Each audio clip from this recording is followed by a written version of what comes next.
Seja bem-vindo. Pronto para mais uma jornada ao desconhecido? Me encantaria saber de onde você está assistindo. Agora, coloque os fones, apague as luzes e tente não deixar o medo tomar conta de você. Sinceramente, não sei como contar o que aconteceu sem parecer o cara mais otário do mundo, mas preciso desabafar sobre a mulher que quase acabou com a minha vida. O nome dela era Camila. Ela tinha aquele jeito direto e arretado de falar que é bem típico de quem vem do sertão, aquele jeito que te faz rir mesmo quando você não sabe se a pessoa está brincando ou falando sério. Ela tinha 25 anos, tinha nascido no interior e se mudou para a capital há uns 4 anos, em busca de emprego e vida nova. Camila dizia que viajava de volta para a terra dela a cada 2 meses, mais ou menos, para lembrar de onde tinha vindo e ver a família. Camila tinha o cabelo castanho bem escuro e uns olhos verdes que pareciam já ter vivido muitas histórias. Além disso, tinha uma pequena cicatriz no lábio superior que dizia ser de um tombo na infância, enquanto brincava na rua de terra. Aceitei que aquilo podia ser verdade. Naquela época, eu acreditava em muitas coisas. Nós nos conhecemos no Tinder no final de janeiro e a primeira mensagem dela foi: "Me convença, sei que você sabe cozinhar bem." Enviei para ela uma foto de um churrasco que eu tinha feito na semana anterior. Ela respondeu: "Perfeito, só saio com homens que sabem me alimentar." Ri alto na minha cozinha. Achei ela muito engraçada e desenrolada. O primeiro encontro foi simples, porque não queria assustar ela. Caminhamos pelo parque principal da cidade. Tomamos alguma coisa em um barzinho num bairro boêmio que tinha uma área externa bem agradável. E depois continuamos caminhando um pouco mais quando o sol se escondeu. Fazia um calor absurdo, típico dessas ondas de calor de verão, e o ar estava pesado. Conversamos sobre tudo. Sobre o pai dela, que ainda vivia no interior e enviava áudios e mensagens, tudo em letras maiúsculas que pareciam gritos. Falamos da minha mãe, que continuava perguntando quando eu ia criar juízo e parar de desperdiçar os meus melhores anos. E de como nós dois não acreditávamos em horóscopo, mas líamos as previsões em segredo quando estávamos alegres de bebida. Às 10 da noite, estávamos sentados em um banco junto a um dos lagos do parque, enquanto as luzes da cidade iluminavam a noite. Ela se inclinou na minha direção e disse: "Normalmente não faço isso, mas você não é um psicopata, né?" "Defina psicopata", respondi. Ela riu, pegou na minha mão e me levou para o apartamento dela, que ficava num prédio antigo num bairro central. Uma vez lá dentro, ela tirou as sandálias. Serviu uma cachaça envelhecida que guardava no congelador pura, sem misturar com nada, dizendo que era para quem aguenta, e colocou na TV um filme que ela gostava. Depois de uns 20 minutos, me inclinei e tentei beijar ela, mas ela me parou gentilmente. "Devagar, preciso ir devagar, calma." "Tudo bem", eu disse, embora meu coração estivesse batendo forte como bateria de escola de samba. Às 3 da manhã ela bocejou e disse: "Vou deitar. Você pode ficar se quiser." Pisquei confuso no sofá e ela revirou os olhos. "Não, seu lesado, na cama. Não vou te expulsar como num filme de terror." Então escovei os dentes usando o dedo e um pouco de pasta. Depois entrei no quarto e fiquei paralisado ao ver a cena. Ela estava totalmente nua, de pé, ao lado da cama. Sorriu para mim e disse: "É assim que eu durmo. Você também pode. Ou pode ser estranho e dormir de roupa. Você decide." Eu não queria ser o estranho. Então, tirei a roupa também e me deitei com ela na cama. Me acomodei embaixo do lençol e ela pediu que a abraçasse. Naquele momento, meu coração já estava a 1000 e meus instintos bem despertos. Se isso não era um convite, não sei o que era. Então abracei ela por trás e puxei para perto de mim. Mas, quando tentei fazer carinho nela, ela imediatamente segurou meu pulso e disse suavemente: "Ainda não, só me abraça." E foi isso que fiz, embora não fosse exatamente o que estava esperando. Presumi que fosse algum tipo de teste ou alguma questão da criação dela. A verdade é que não entendia muito bem aquele jogo de esquenta e esfria, mas segui o jogo. Finalmente, acabamos dormindo assim. Acordei às 6 da manhã me perguntando o que diabos tinha sido tudo aquilo. Ela não estava mais do meu lado. Procurei por toda parte e não a encontrei.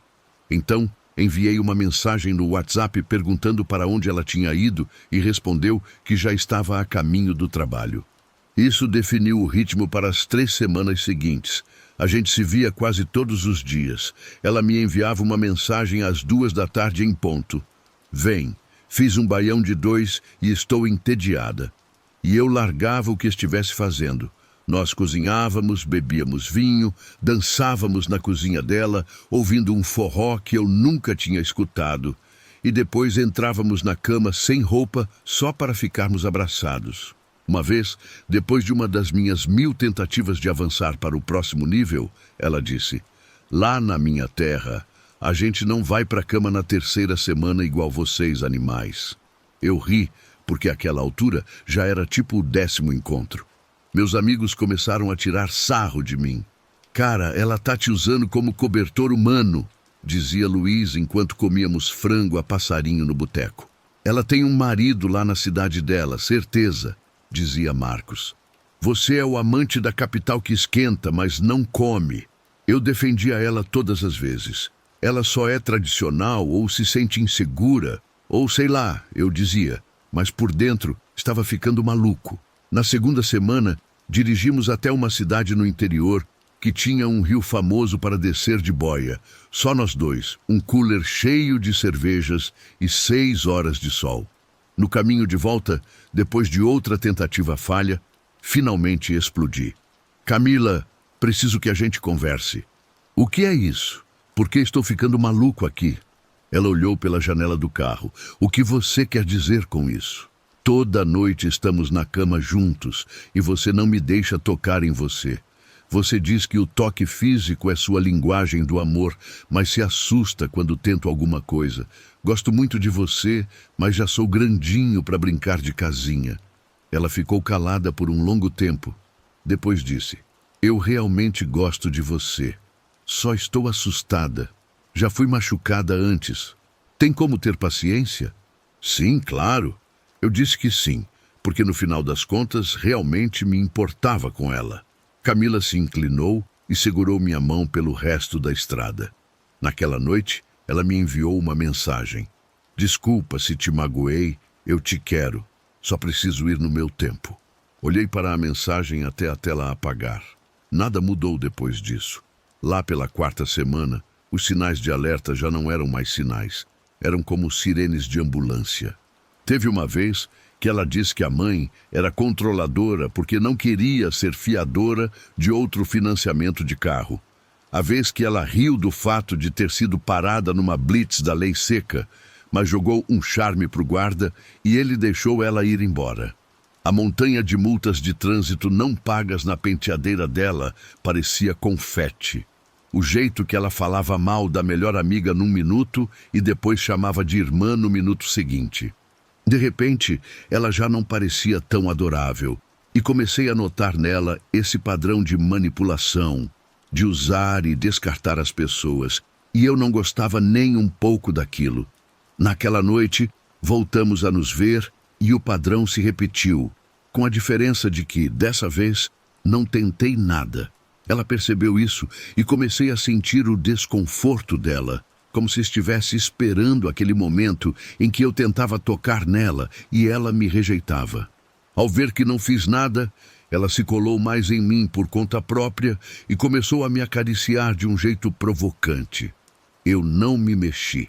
Ela começou a parecer cada vez mais frustrada, como se ficasse irritada por eu não ceder à provocação. Então, em um momento, me pegando totalmente de surpresa, se virou e me deu um tapa na cara. Juro que aquela foi a bofetada mais forte que já levei na minha vida. Fiquei paralisado, mudo, com os olhos arregalados. Que diabos! Sai da minha casa! Ela gritou antes que eu pudesse terminar a frase. Os olhos dela estavam pegando fogo de raiva e me olhou como se quisesse me matar, como se eu tivesse ofendido ela profundamente. Agora, o que há de errado com você? É você quem tem evitado meu contato esse tempo todo. Sai daqui! Voltou a gritar, me empurrando para fora da cama e me fazendo rolar no chão frio. O que aconteceu depois parece algo tirado de um filme de terror barato. Ela se lançou em cima de mim e começou a me bater com os punhos, gritando que eu era um imbecil, que só queria me aproveitar dela e me ameaçando, dizendo que ia ligar para a polícia e dizer que eu tinha tentado abusar dela. Ela estava completamente fora de si, chorando histericamente enquanto me batia e gritava. Tentei me defender como pude, segurando os pulsos dela para que não conseguisse arranhar minha cara, enquanto gritava desesperadamente para ela se acalmar. Mas ela estava muito longe de ficar calma. Então, assim que tive a oportunidade, me coloquei de pé, agarrei minha roupa do chão de qualquer jeito e saí correndo pelo corredor. Ela correu atrás de mim até a porta com o abajur da mesa de cabeceira na mão, tentando me acertar.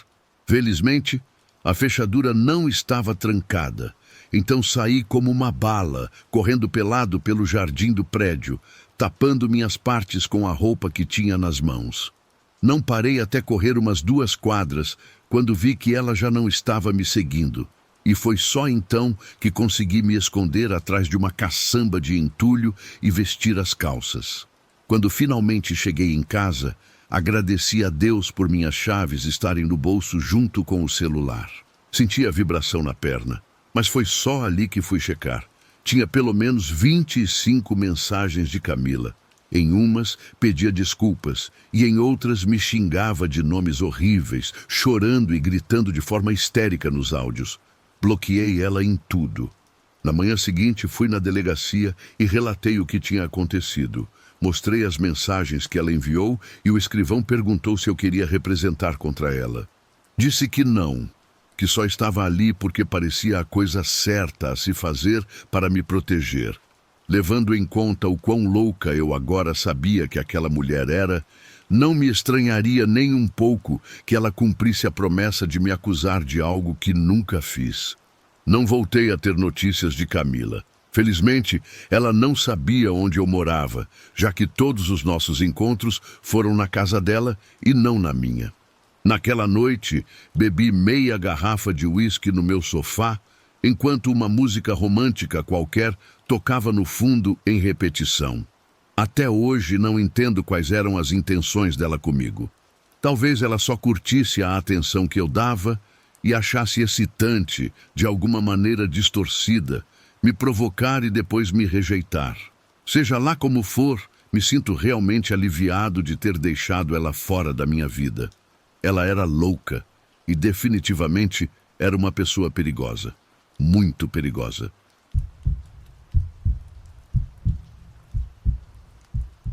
A gente aprende a ter medo de becos escuros e figuras estranhas na rua, mas esquece que o perigo pode ter a voz calma de quem te manda áudio de boa noite.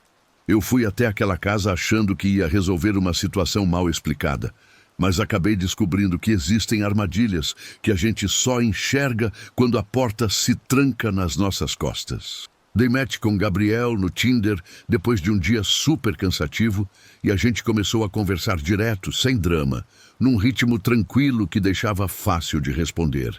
Ele perguntava do meu trabalho, de música, coisas simples que não pareciam forçadas, e a conversa fluía num passo que me manteve interessada sem eu desconfiar de nada. Durante 3 noites, a gente trocou áudios até tarde e tinha um tom calmo na voz dele que me fazia sentir segura o bastante para avançar. No 4º dia, ele sumiu completamente sem responder nenhuma das minhas mensagens, mesmo parecendo estar online. Esperei, fiquei chateada e apaguei a conversa. 2 dias depois, ele voltou dizendo que estava com problemas pessoais e queria me explicar tudo pessoalmente. Não engoli a desculpa, mas aceitei encontrar com ele porque queria confrontar a situação e terminar tudo com um acordo claro. Ele me mandou um endereço e disse que a irmã dele ia abrir a porta, já que talvez ele chegasse atrasado. Eu gostava da ideia de conhecer a família primeiro, mas me convenci de que era só algo simples. Me arrumei rápido, pedi um Uber e fui para o endereço que ele tinha mandado. A rua estava quieta, daquele tipo de tranquilidade que faz qualquer barulho parecer muito mais alto. Mas eu não parei. Eu queria respostas mais do que queria calma. Toquei a campainha uma vez e a porta abriu quase na mesma hora, mostrando uma mulher parada no batente, toda rígida. Ela não sorriu, não se apresentou de um jeito simpático e só soltou que era irmã de Gabriel, antes de sair da frente para me deixar entrar. Os olhos dela não perdiam nenhum detalhe de cada movimento que eu fazia, como se estivesse me avaliando com muito mais intensidade do que o normal. Entrei na sala e notei como estava tudo muito limpo. Uma limpeza que parecia preparada para um objetivo específico.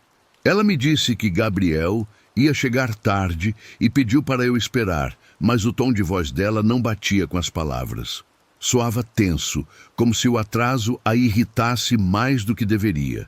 Depois, ela sentou na cadeira de frente para o sofá, com as costas retas e as mãos cruzadas no colo. Toda vez que eu olhava para ela, os olhos dela estavam fixos em mim, sem piscar, quase estudando o jeito que eu respirava. Um silêncio longo, pesado e desconfortável tomou conta da sala, e ela nem se preocupou em disfarçar o quanto estava concentrada na minha cara. Tentei puxar algum assunto casual, mas ela respondeu só balançando a cabeça de um jeito breve que parecia fora de lugar. Quanto mais o tempo passava em silêncio, mais o maxilar dela ficava tenso e a respiração dela passou de suave para irregular. Aí ela levantou devagar, com os olhos ficando mais afiados enquanto dava um passo na minha direção. Ela se aproximou sem dizer uma palavra. A atenção dela estava cravada em mim, como se esperasse que eu reagisse primeiro, e a tensão cresceu de um jeito constante e pesado, fazendo meu coração acelerar. O rosto dela parecia tenso, como se estivesse segurando palavras para soltar tudo de uma vez. Ela parou bem na minha frente, perto o suficiente para eu ver o peito dela subindo com cada respiração descompassada.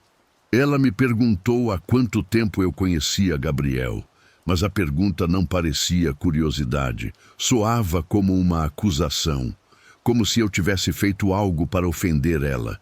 Respondi com firmeza, mas assim que eu falei a resposta, os olhos dela se estreitaram e ela se inclinou mais para perto, me olhando com uma intensidade que fez meus ombros ficarem tensos. Perguntou o que eu via nele, e a voz dela falhou no meio, revelando uma frustração que ela já não tentava mais esconder. Eu estava muito confusa. Não entendia o porquê daquela atitude. Ela segurou o braço do sofá perto da minha perna, apertando com tanta força que os nós dos dedos ficaram brancos. E a tremedeira na mão dela deixou claro que ela estava lutando contra alguma coisa dentro dela mesma. Mudei minha posição, pronta para levantar se precisasse, mas fiquei quieta o tempo necessário para entender onde aquilo ia dar. A respiração dela acelerou enquanto ela chegava mais perto, o suficiente para o joelho dela encostar no meu. A pressão que saía dela encheu a sala de um jeito que fazia fugir parecer urgente, e antes de revelar tudo, ela se inclinou na minha direção, com a voz tremendo quando perguntou se Gabriel tinha falado dela alguma vez. Quando eu disse que não, alguma coisa quebrou atrás da máscara dela.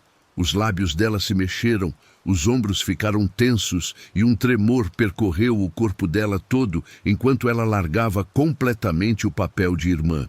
Disse que não era irmã, era mulher dele, e combinou o encontro para deixar claro que ninguém ia interromper o que ela tinha construído com ele. Fiquei muda. Ela sentou do meu lado de uma vez, empurrando o joelho contra o meu, com uma força que fez minha perna ficar dormente. Me disse que via cada mensagem que ele mandava, que controlava tudo o que ele fazia online e que tinha o direito de parar qualquer mulher que chegasse perto demais. O tom dela tinha uma certeza amarga, como se ela tivesse repetido aquelas palavras na cabeça durante dias, se preparando para soltar tudo com toda a convicção. Tentei me afastar, mas as mãos dela avançaram e agarraram meu pulso com uma força surpreendente. O aperto dela prendeu meu braço com tanta intensidade que senti uma dor aguda e os olhos dela se encheram de uma fúria pura que fez minha garganta fechar. Ela começou a gritar que as pessoas queriam estragar a felicidade dela, que Gabriel pertencia a ela e que não ia permitir que alguém como eu fosse embora sem entender por que ela precisava fazer isso. Puxei meu braço com força, quebrando o aperto dela por um instante, mas ela se jogou de novo, segurando minha roupa com as mãos, tremendo. Morrendo de medo, levantei do sofá, mas ela pulou em cima de mim com tanta força que quase nos derrubou. Meu ombro bateu no batente da porta e uma dor brutal percorreu meu braço. Ela arranhou minha jaqueta, tentando me arrastar de volta para a sala. A voz dela subia numa mistura frenética de gritos e respiração ofegante, enquanto dizia que eu precisava parar de fugir, que ela já não permitia que ninguém entrasse no caminho dela. Me virei e, com um puxão, me soltei dela e corri para a mesa perto do corredor. Agarrei a primeira coisa que alcancei, um vaso de cerâmica grosso e sólido. Ela voltou a se aproximar com os braços abertos, os dedos curvados, como se quisessem rodear meu pescoço. Mas acertei o vaso contra o ombro dela com força suficiente para afastá-la. Ela cambaleou, mas não caiu e voltou a avançar com a mesma determinação. O rosto dela se retorceu numa mistura de raiva e necessidade. Mas desferi outro golpe com o vaso e bati no braço dela com toda a minha força. Ela gritou e o corpo dela se dobrou. Caiu de joelhos segurando o braço enquanto tentava levantar. Ainda tremendo pelo impacto, eu não esperei. Finalmente, aproveitei essa brecha e corri para a porta, lutando com a chave na fechadura enquanto os passos dela se aproximavam vindo de trás. A voz dela falhou enquanto gritava que eu não entendia o que estava destruindo e que eu merecia o que estava por vir. Consegui abrir e sair correndo, colocando a maior distância possível entre mim e a casa. Liguei para a polícia assim que dobrei a esquina, buscando um lugar mais movimentado para esperar enquanto vigiava se ela vinha atrás. Quando a viatura chegou e os policiais entraram na casa, fiquei na calçada com as mãos tremendo. Não demoraram para trazer ela algemada. O rosto dela estava vazio, mas os olhos ardiam de ódio e isso me fez recuar. Mais tarde, na delegacia, a história real veio à tona. Os investigadores revistaram a casa e não encontraram nenhum rastro de Gabriel, nem roupa, nem fotos, nada que indicasse que ele tivesse morado lá. O Tinder dele tinha sido excluído minutos antes da minha chegada, sem deixar vestígios. O delegado explicou que ela confessou ter planejado tudo, criava perfis falsos para atrair mulheres, alimentando a fantasia de um homem que não existia para sustentar a própria obsessão e ter alguém para confrontar. Mesmo que Gabriel fosse só uma máscara digital, aquela mulher agia como se ele fosse propriedade dela. Ela foi autuada em flagrante e encaminhada para avaliação psiquiátrica. Apaguei o Tinder desde aquele dia, mas não por medo, e sim porque a ideia de confiar num desconhecido, através de uma tela, me parecia impossível depois de ter entrado numa casa que não foi feita para me receber, mas para me prender. Ainda lembro da imagem da porta abrindo de golpe, o jeito que ela me olhou como se tivesse praticado 1000 vezes e a mudança brusca na expressão dela quando soltou a mentira. O que mais me assusta não é o que ela fez, mas o quão rápido eu caí naquela casa sem perceber nada disso.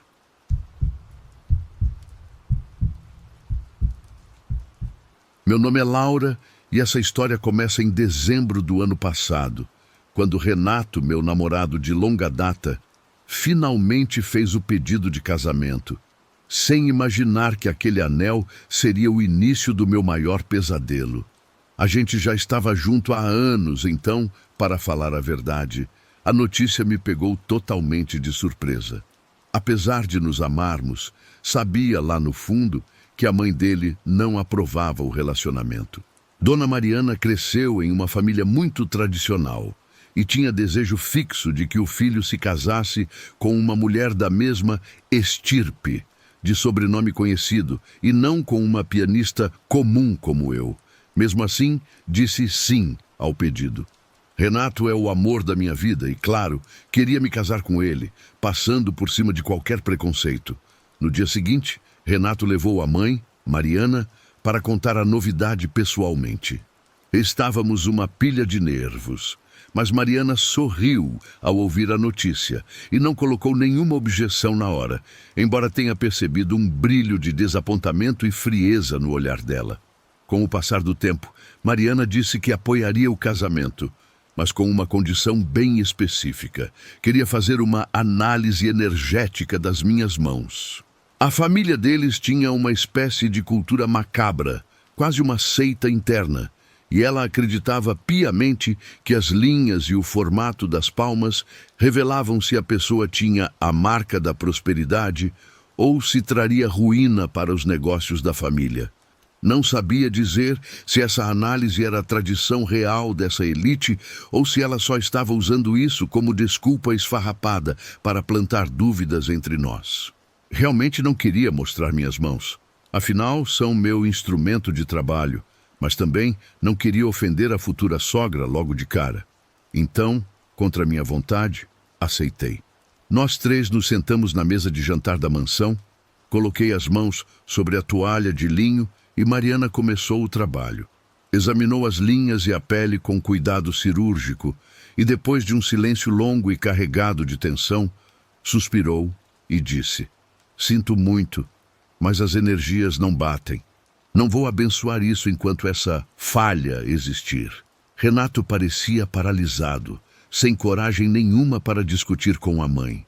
Quis dizer alguma coisa, me defender, mas Renato segurou meu braço e fez um gesto para que deixasse para lá. Depois, me levou até a porta e fomos embora. No caminho para casa, disse a ele que deveríamos simplesmente fugir e casar no civil. Afinal, a gente se amava e só isso importava. Era o nosso casamento, nossa vida. Renato não falou muito, mas depois sorriu e disse que tinha um plano. Explicou que se o único obstáculo fosse esse detalhe nas linhas das mãos, poderíamos mudar isso. Pisquei algumas vezes, olhando para ele sem acreditar. Mas então explicou que o primo dele era cirurgião plástico renomado e poderia fazer uma intervenção simples para redesenhar as linhas da palma. Nunca tinha ouvido falar disso. Parecia coisa de filme de terror. Mas, ao que parece, era algo que as pessoas desse círculo social faziam para corrigir o destino. Um cirurgião faz uma incisão a laser, queima uma nova linha na palma e modifica o tal padrão energético. Supus que muitos homens ricos faziam isso por superstição com dinheiro, e as mulheres para segurar casamento. Renato apresentava aquilo como algo natural, como quem faz harmonização facial, mas para mim era loucura completa. Disse que não. Sou pianista profissional e não queria fazer nada que pudesse colocar minhas mãos em risco. Não importava o quão segura fosse a cirurgia. Não ia arriscar minha profissão só porque Mariana estava sendo teimosa. Pensei que a conversa tinha acabado ali, mas Renato continuou implorando para que reconsiderasse. Ao voltar para casa, mostrou o site da clínica do primo, cheio de depoimentos de gente da alta sociedade. A cirurgia teria custo simbólico para a família e a recuperação era de apenas alguns dias. Amava Renato e, embora a ideia me deixasse com um frio na barriga, acabei cedendo. Ele ligou para o primo e marcou a consulta para a semana seguinte. À medida que a intervenção se aproximava, ficava cada vez mais nervosa. Toda vez que praticava piano, batia uma angústia só de pensar na ideia das minhas mãos sendo operadas sem necessidade. O site dizia que o procedimento tinha poucos riscos, mas havia uma sensação espantosa de que algo poderia dar errado. Um medo profundo que não me largava. Na manhã da intervenção, Renato saiu de casa, para ir ao empório, buscar umas coisinhas gostosas que eu gostava, para me mimar depois da cirurgia. Enquanto estava fora, entrei na página de novo para repassar o processo de recuperação. Como meu notebook estava travando, usei o computador de Renato e voltei a revisar o site do primo. Toda essa informação parecia tranquila, então respirei fundo, tentando me acalmar. Estava prestes a fechar a aba do navegador, quando notei que o WhatsApp web de Renato estava aberto. Não era da minha conta, sei, mas algo me impulsionou a olhar. Vi que Renato tinha trocado mensagens com a mãe várias vezes nos últimos dias. A família dele, por ter origens europeias, costumava se comunicar em italiano entre eles para que os de fora não entendessem. Então, não consegui ler nada de primeira. Supus que estivessem falando da cirurgia, mas, só por garantia, copiei o texto, abri o Google Tradutor e colei as últimas mensagens. O que vi na tradução me fez tremer. A mensagem mais recente dele dizia: "Depois de hoje, terei a esposa perfeita e submissa." Traduzi mais mensagens anteriores e descobri que Renato e Mariana tinham planejado sabotar a cirurgia. Eles não queriam corrigir o destino. Queriam lesionar os nervos das minhas mãos de propósito para que nunca mais pudesse tocar piano. O objetivo era destruir minha carreira para que tivesse que me dedicar a ele e ao casamento 100%, dependendo dele financeiramente. Para Mariana, era inaceitável ter nora artista. Ela queria uma esposa tradicional e Renato parecia perfeitamente satisfeito com essa ideia doentia. Não conseguia dizer se tudo era ideia dela ou dele, mas ele estava disposto a me mutilar para que virasse uma dondoca sem ambições. Abri as conversas com o primo médico para ver se ele sabia. Essas mensagens estavam em português mesmo. Ao contrário de Mariana, o primo parecia desconfortável com a ideia de cometer um erro médico de propósito, mas Renato tinha concordado em pagar uma fortuna por fora para ele fazer o serviço sujo e alegar complicações. Nunca tinha me sentido tão irritada e decepcionada. Como Renato podia fazer isso comigo? A intervenção era dali a algumas horas. Busquei o contato do primo no site e liguei para o celular pessoal dele. A gente nunca tinha se falado, mas parecia um cara pressionado. Disse que tinha descoberto tudo sobre o plano de mutilação e ele entrou em pânico, suplicando para que não contasse nada. Disse que a clínica estava com dívidas e precisava do dinheiro de Renato. Pensei em denunciar todo mundo à polícia, mas bolei outro plano. Propus mudar a cirurgia por um procedimento diferente em troca de eu não denunciá-lo e ele ainda ficar com o dinheiro de Renato, mantendo o segredo. Detalhamos nosso plano bem na hora em que Renato estava voltando do empório. Uma hora depois, ele me levou para a clínica. Na recepção, perguntei de novo se achava que a intervenção era segura. Ele me olhou nos olhos e disse que não havia nada com que se preocupar. A frieza com que me olhou partiu meu coração. Não podia acreditar que fosse capaz de mentir daquele jeito. Mas sou forte e também sei jogar. Engoli em seco, sorri e respondi: "Está bem, amor. Vamos fazer isso pelo nosso futuro." O sorriso dele se abriu e continuamos. Quando o médico me levou para o centro cirúrgico, fez com que Renato esperasse fora. A cirurgia começou, mas não foi nas mãos. Sempre quis ter lábios mais grossos, e o primo de Renato também fazia estética.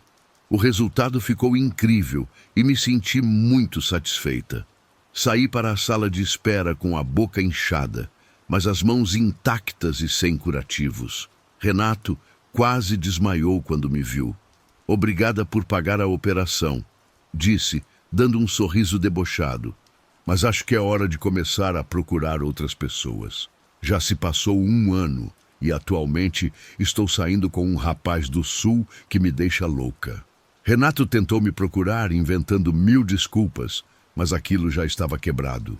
Olhando para trás, sou grata por ter descoberto a verdade a tempo e ter escapado dessa família de criminosos e do falso amor dele, que só teria arruinado minha vida.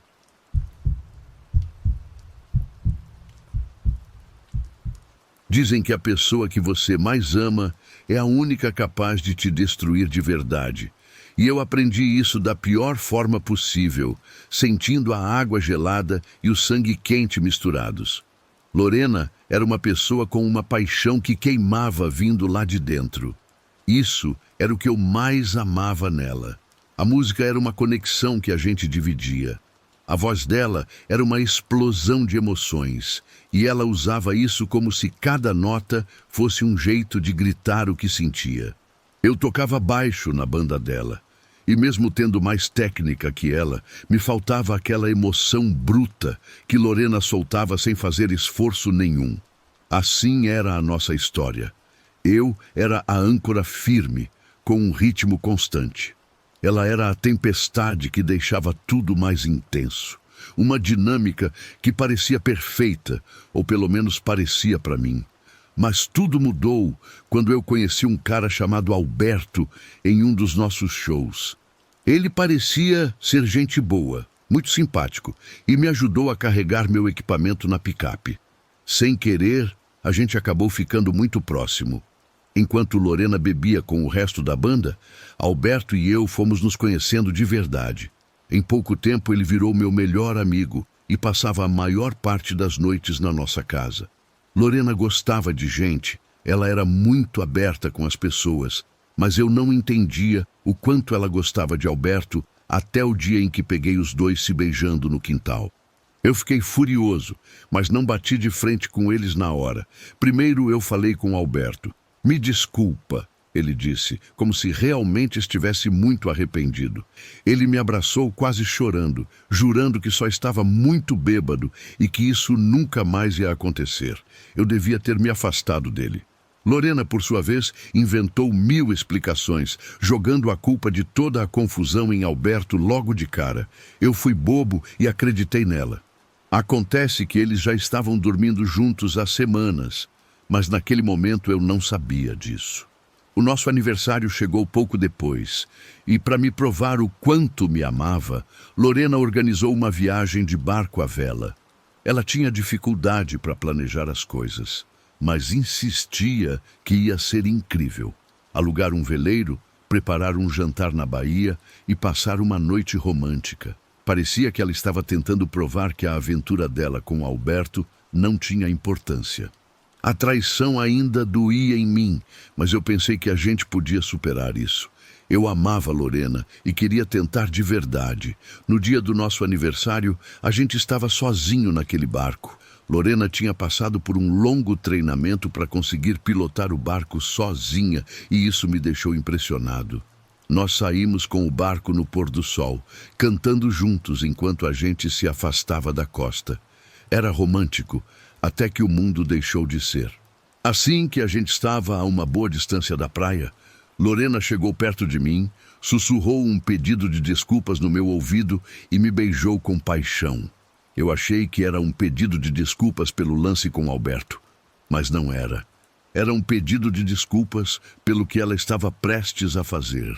Naquele instante, a porta da cabine de baixo se abriu com força e Alberto apareceu segurando um revólver apontado na minha direção. Eu fiquei em choque. Ele se aproximou e abraçou Lorena com o braço livre, cravando o olhar dele em mim com desprezo. "O que está acontecendo?" Eu perguntei feito um idiota, porque era mais do que óbvio. Lorena apoiou o queixo no ombro de Alberto com uma mistura de amor e traição nos olhos. "Só faz isso logo, amor", ela disse para ele. Eu senti uma pontada de dor no meu coração e ouvi o estalo seco do disparo antes da bala atravessar meu ombro, me fazendo cair para trás na água fria do oceano. A dor era intensa, mas o frio era pior. Eu conseguia ver os dois abraçados no convés enquanto o veleiro continuava se afastando, me deixando ali para morrer afogado ou sangrando. "Vamos lá, amigo. Aguenta firme. A gente tem que sair dessa." Eu sussurrei para mim mesmo, tentando me manter acordado. O barco sumiu na neblina, voltando para a marina. Eu estava sozinho no mar. Nadei com toda a minha vontade, usando apenas um braço e as pernas, suportando a queimação no ombro só por causa da adrenalina. A sorte é que a maré estava enchendo e a correnteza me empurrou na direção da terra firme. Foram minutos intermináveis de luta contra a água. Quando meus pés finalmente tocaram a areia, eu estava exausto, me arrastando pela praia deserta ao lado do cais, onde o barco dele já estava atracado. Eu vi as luzes da polícia piscando à distância. Caminhei cambaleando até lá. As pessoas corriam pelo cais, curiosas. O cabelo de Lorena estava bagunçado pelo vento e dava para ouvir os gritos desesperados dela. "Socorro! Alguém liga para a polícia!" Eu me aproximei devagar, segurando meu ombro ensanguentado, observando a multidão se juntar em volta de Lorena e Alberto. Ele tentou fingir que estava preocupado, mas não convenceu ninguém. Lorena, por outro lado, fez uma cena que parecia de filme. Um policial apareceu no meio da gente e prometeu para ela que tudo ia ficar bem. Ele acalmou ela e pediu para ela contar a história. Ficou claro que ela tinha preparado tudo, porque soava muito convincente, que eu tinha bebido demais, que tinha caído do veleiro e que tudo não passava de uma confusão. O policial ouviu a versão dela e por um momento aceitou. Ele entrou em contato com o resgate e abraçou ela para consolar, enquanto ela chorava sem parar. Eu estava realmente impressionado com o tanto que ela era boa atriz. Até eu teria acreditado naquele drama. Esse foi o momento de encerrar o espetáculo. Atravessei a roda de curiosos e o policial foi o primeiro a notar, travando no lugar assim que viu o sangue na minha roupa e me soltando do abraço da Lorena. Ela estranhou a reação dele, se virou para ver o que era e deu de cara comigo vivo. O choro falso cortou na hora. Foi impagável. Eu nem dei tempo para eles inventarem outra mentira. Apontei para o buraco de bala no meu ombro e falei alto para todo mundo ouvir. "Bonito o teatro, mas acidente não deixa marca de tiro. Eles tentaram me matar." A cara de Lorena congelou e nem se fala no maldito do Alberto. Parecia que ele ia fazer xixi nas calças ali mesmo. A prova do crime estava no meu corpo e não tinha mais conversa. Alberto e Lorena foram algemados ali na hora e depois acusados de tentativa de assassinato. Então, agora eu estou separado de Lorena. Obviamente ela está na prisão e vai ficar lá um bom tempo. A banda continuou unida e eu assumi o papel de vocalista principal. Agora que Lorena está fora de cena, eu me sinto mais forte do que nunca. Finalmente posso viver minha vida ao máximo. E sim, eu fiquei com uma cicatriz de bala irada no ombro, uma marca que eu lembro toda vez que fecho os olhos e volto naquela tarde. Não vou negar que foi terrível, nem que derramei muitas lágrimas por causa da covardia, da traição, mas sobrevivi e isso é tudo o que importa.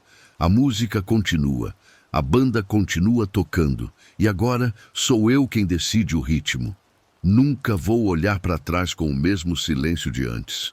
Às vezes, o medo chega sem avisar, mas todo dia eu levanto com a certeza de que continuo aqui, com uma história para contar e o controle da minha vida nas mãos.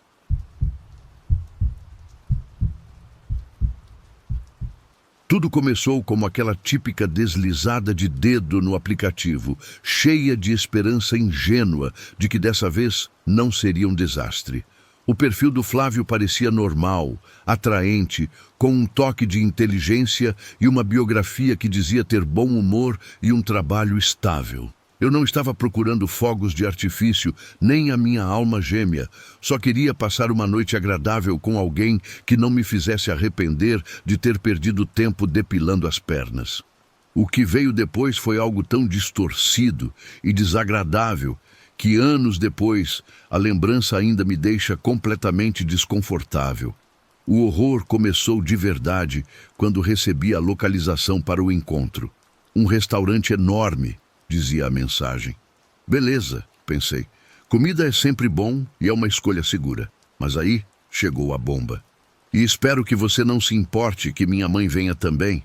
No começo, me pareceu uma brincadeira. Talvez fosse aquele tipo de humor estranho da nossa geração. Mas logo depois, Flávio esclareceu com uma clareza que soava como uma sentença. Sim, a gente vem no combo. Ela vai vir com o namorado que conheceu no site de relacionamento. Vai ser divertido. A palavra que ele usou foi exata, divertido, como se aquilo fosse um cenário de comédia absurda e não um sinal de alerta vermelho gigantesco que ninguém deveria ignorar. Falando sério, eu deveria ter desistido. Eu devia ter bloqueado o número e desinstalado o aplicativo. Mas indo contra a minha intuição, e talvez porque eu já tinha colocado o vestido, decidi ir. Eu ficava repetindo para mim mesma que não podia ser tão ruim quanto parecia. Mas, nossa, como eu estava errada. Cheguei ao local alguns minutos antes, com a esperança de me acalmar com uma taça de vinho antes que a bizarrice começasse.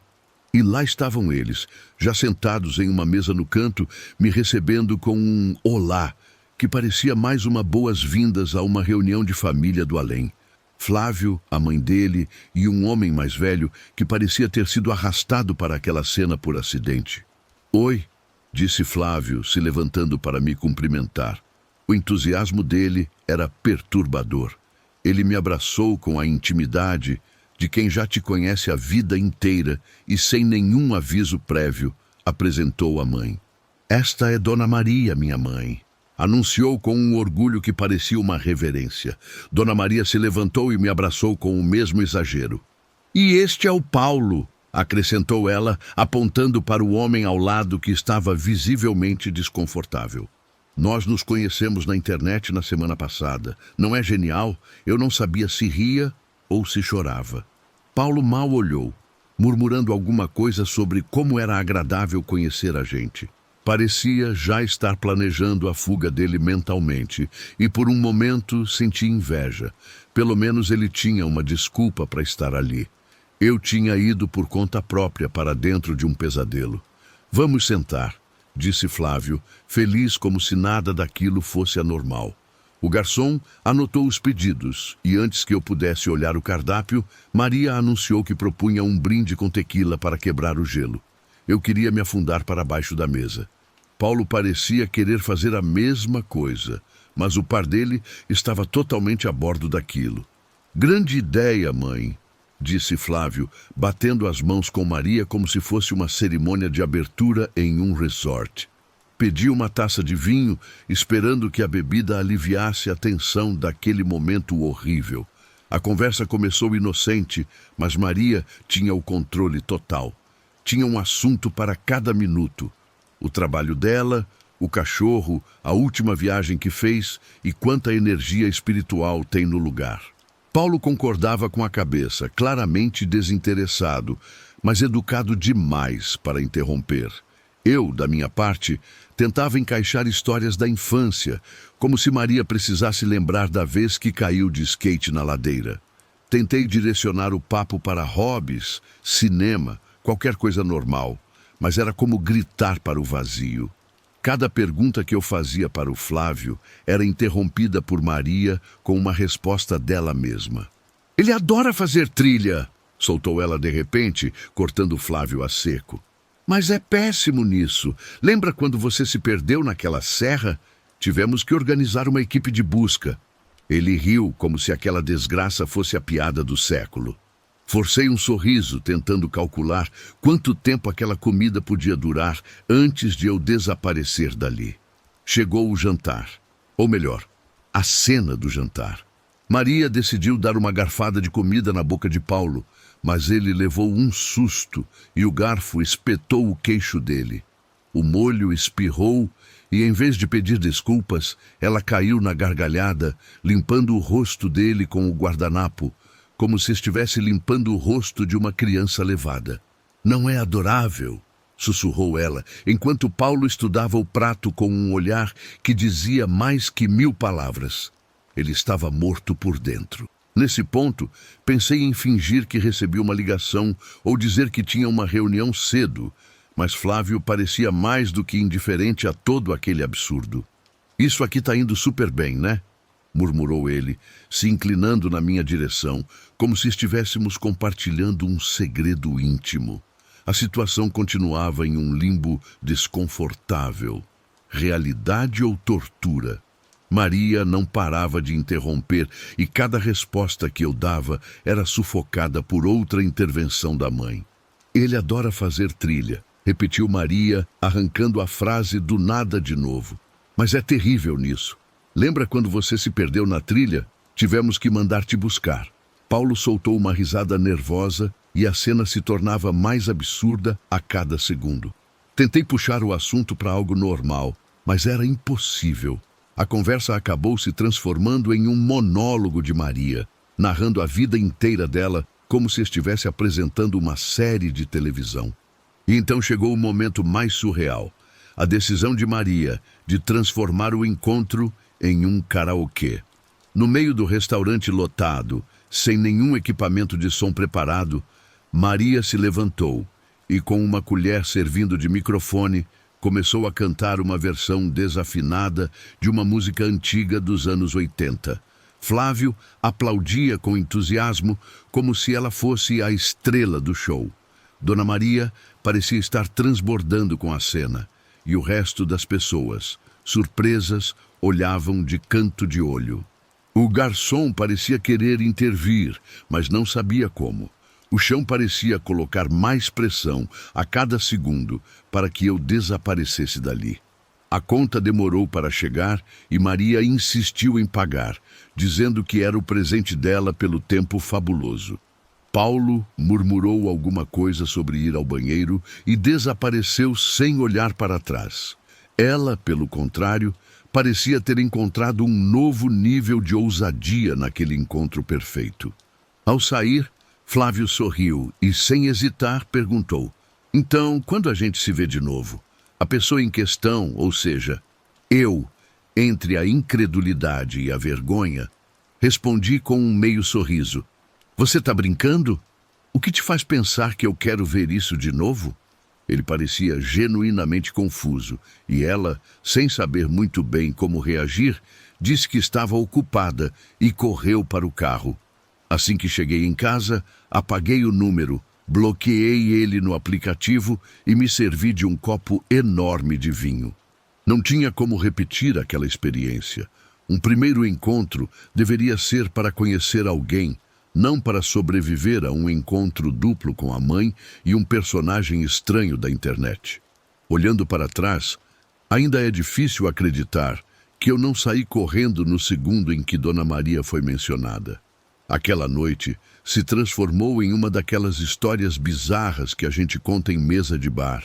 O tipo de relato que faz todo mundo rir de nervoso e agradecer por estar solteiro ou bem acompanhado. Mas naquele momento, enquanto eu via Paulo fugir e Maria cantar para uma plateia constrangida, não teve graça nenhuma. Foi puro pânico disfarçado de jantar.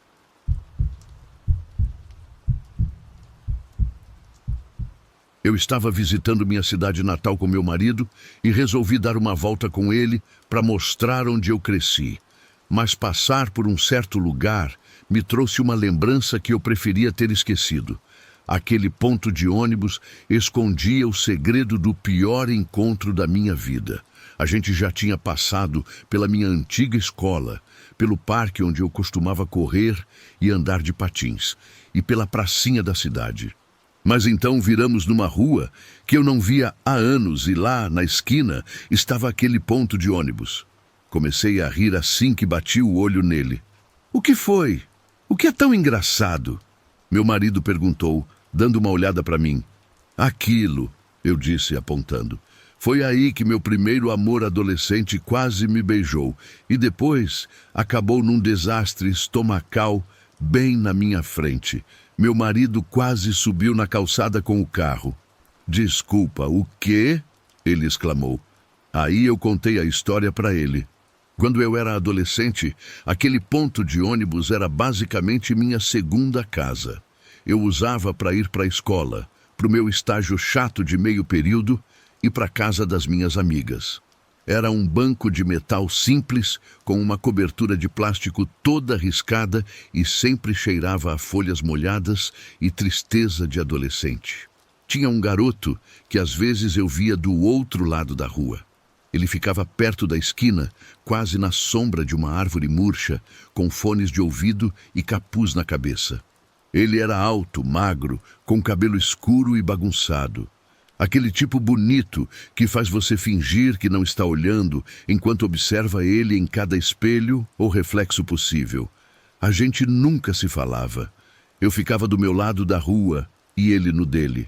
Às vezes, sem querer, nossos olhares se cruzavam e eu desviava a vista tão rápido que parecia que meu pescoço tinha um motor. Mas eu notava ele, e parece que ele me notava também. Passaram alguns anos. Eu estava numa reunião no quintal de um amigo, uma daquelas festas improvisadas de quando a gente é jovem. Quando os pais estão fora da cidade, todo mundo leva pacotes de salgadinho e bebidas que sabe-se lá de onde vieram. Quem cuidava da churrasqueira era um cara que claramente não sabia assar carne, mas insistia que sabia. Eu estava andando por ali, cumprimentando gente que eu mal conhecia, quando eu o vi. O garoto do ponto de ônibus, apoiado na parede da casa com um copo descartável na mão, conversando com amigos em comum. Sem a distância da rua, ele era ainda mais bonito, mas estava tonto, muito, muito tonto. Alguém nos apresentou e apertamos as mãos. Teve aquele momento estranho de familiaridade e ele me olhou apertando os olhos. "Espera", ele disse. "Você costumava esperar no ponto da rua da escola, não é?" Meu cérebro congelou. "Sim", eu disse. "Você estava sempre do outro lado." O rosto dele se iluminou. "Nossa, eu costumava achar você tão gata." Ele soltou e depois pareceu envergonhado. "Quer dizer, você ainda é. Desinibido, mas honesto." Eu perdoei. Começamos a conversar e rimos de como passamos meses nos olhando de lados opostos da rua, feito dois tímidos. Ele tinha um jeito engraçado de falar, meio enrolado, com uma alegria de festa que acabava sendo encantadora. Em algum momento, alguém sugeriu ir para um lugar mais tranquilo para conversar. Então, fomos para a frente da casa e sentamos na calçada. Estava mais fresco ali, longe da churrasqueira e da música. De vez em quando, passavam carros, o céu ia escurecendo e a noite caía sobre a gente. As luzes da rua mal piscavam e estávamos um ao lado do outro, com nossos joelhos quase se tocando. A conversa começou animada e foi acalmando, ficando lenta. Teve aquela mudança no clima que a gente reconhece. Já não precisava dizer muito. Ele se aproximou um pouco mais e senti que ele estava me olhando. Aquela paixão adolescente voltou a acender e meu coração batia a 1000. Esse era o garoto do ponto de ônibus, o amor secreto do outro lado da rua. E agora ele estava bem aqui, sentado nesse meio fio de concreto, cheirando a festa e desodorante barato. E mesmo assim, eu gostava dele. Nos inclinamos devagar, muito devagar, como naqueles filmes. Tudo suave e romântico, mas com muita adrenalina e a certeza assustadora de que eu não fazia ideia do que estava fazendo. Mas não ia desistir agora. Nossos rostos ficaram a alguns centímetros e eu podia sentir a respiração dele. Fechei os olhos, esperando aquele beijo tão desejado, e então aconteceu. O estômago dele se rebelou. Não foi o romance, não foi a emoção, mas um incidente repentino e sem freio. Ele acabou devolvendo tudo o que tinha bebido bem em cima dos próprios sapatos. Forte, barulhento e totalmente corta-clima. Recuei tão rápido que quase caí na rua. Foi como o truque de mágica mais nojento do mundo. Num segundo estávamos prestes a nos beijar e no seguinte tem um jato de bebida barata e arrependimento respingando no asfalto. Ele gemeu, apoiando-se com uma mão no chão e a outra no estômago. Sinto muito, sinto muito, sinto muito", ele disse, enquanto eu ficava de pé a uma distância segura entre o horror e a vontade de rir. Tentei não cair na gargalhada. "Tá tudo bem", eu disse. "O que mais se pode dizer? Fica aí, não se mexe. Vou te trazer água." Eu disse enquanto entrava na casa, encontrava alguém e avisava que o amigo dele estava sujando a calçada com vômito. Ele levou um copo com água e um pano que parecia otimista demais para a situação. Fiz o melhor que pude para passar a mão nas costas dele, dizer que estava tudo bem e fingir que o quase beijo não existiu. Voltei para a festa depois e fiquei o suficiente para não parecer que fugi. E depois peguei uma carona para casa. A favor dele, ele se sentiu péssimo com isso. Alguns dias depois, me mandou mensagem sóbrio, com desculpas e claramente interessado. Estou muito envergonhado, ele escreveu. Posso te compensar? Deixa eu te convidar para um encontro de verdade. Eu pensei sobre isso. O vômito foi terrível, claro. Mas todo mundo bebe demais às vezes, principalmente nessa idade. E a gente tinha tido uma certa química antes de o estômago dele trair ele. Então eu disse, por que não? Claro, uma segunda chance. Ele se animou e escolhemos um dia. Me disse que tinha o lugar perfeito em mente. Já vou adiantar, ele não tinha. O tal lugar perfeito acabou sendo um cemitério, à luz do dia, para beber. Ele apareceu com uma garrafa de bebida barata, daquelas bem ruins. Me levou por entre as fileiras de lápides e se jogou no chão como se aquele fosse um encontro normal e encantador.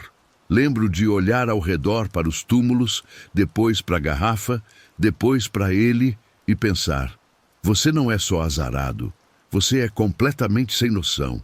Não estava sendo poético, não tinha história emocional de fundo, ele não veio aqui para refletir sobre a vida. Quando perguntei, ele só deu de ombros e disse algo tipo, é tranquilo aqui, ninguém incomoda. E é meio gótico, né? Não era meio gótico.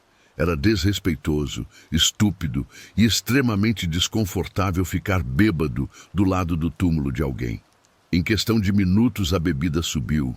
Ele fez umas investidas desajeitadas e continuou falando coisas que deixavam claro que não tinha nada por trás daqueles olhos bonitos, além de barulho e cheiro de álcool. Em um momento, sentada ali entre as lápides, ao lado de alguém cujo melhor plano de romance era aquele cemitério, eu me desconectei e terminamos ali. Dei uma desculpa esfarrapada para ir embora. Ele tentou me beijar de despedida e eu esquivei com um abraço. Voltei para casa e nunca mais falei com ele. De volta ao carro, no presente, meu marido ria alto enquanto chegávamos na parte do cemitério da cidade. Espera, me explica isso direito, ele disse. Ele quase te beijou, vomitou por tudo quanto é lado e depois te levou para um cemitério para beber em plena luz do dia como a grande redenção dele? Sim, isso mesmo, respondi. Meu eu adolescente tinha gostos duvidosos. Ele balançou a cabeça, ainda sorrindo. E de alguma forma, depois de tudo isso, sou eu quem acabou com você. Sim, eu disse, me aproximando para apertar a mão dele. Porque você nunca vomitou nos meus sapatos, nem tentou me seduzir do lado de uma lápide. Você realmente superou. Nós dois rimos e seguimos nosso passeio. Mas essa foi minha experiência mais tóxica no amor e que quase me tirou do mercado. Eu tinha pânico de encontrar outro idiota como aquele.